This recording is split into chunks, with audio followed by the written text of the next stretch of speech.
What's in your bank account isn't always profit. And if you're spending what is in your bank account or your business bank account, then you may be spending money that you don't actually have. I'm Meryl Johnston from Ninjas, and today I'm going to share some tips with you around how you can avoid spending money that you don't actually have by staying on top of your business finances. But before we go into that, I want to tell you a story about Matt. Matt is a small business owner, and like many other small business owners, he works hard, and he felt like he needed a holiday, he needed a break, and he wanted to go on a ski trip. He checked his business bank account balance, and it seemed like there was plenty of money in there.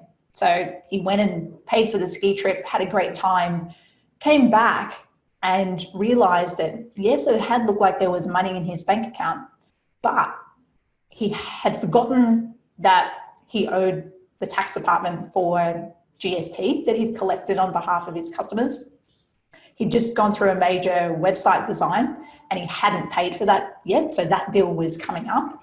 And he had had some customers pay him 3 months in advance, and so those customers weren't paying him for the next couple of months because they had already paid him that money, and that money was, well, it had been sitting in his bank account before the ski trip. Let's make sure that you don't find yourself in a similar situation. The money that's in your bank account isn't always profit, and it isn't always money that is there for you to spend. Here are a couple of tips to help you avoid being in this situation. The first is ensuring that you're using cloud accounting software like Xero to keep track of your expenses, money coming in, but also upcoming bills by using the bills function in Xero.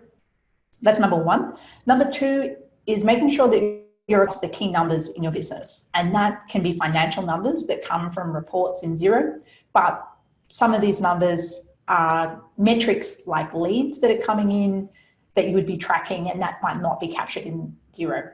The key metrics will depend business to business, industry to industry, but make sure that you've got those figured out for your business. And the last point I wanted to mention was a cash flow forecast. And we have a separate video that goes into a lot more detail about this.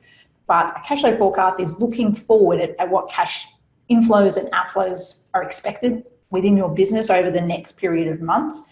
And so in this situation with Matt, he would have, if he had a cash flow forecast, he would have known that he needed to pay his web designer and also the tax department if he had projected ahead. Are you clear on how much profit you actually have each month? If not, make sure to head over to beninjas.com/toolkit and download our toolkit, where there are a number of resources that can help you with this.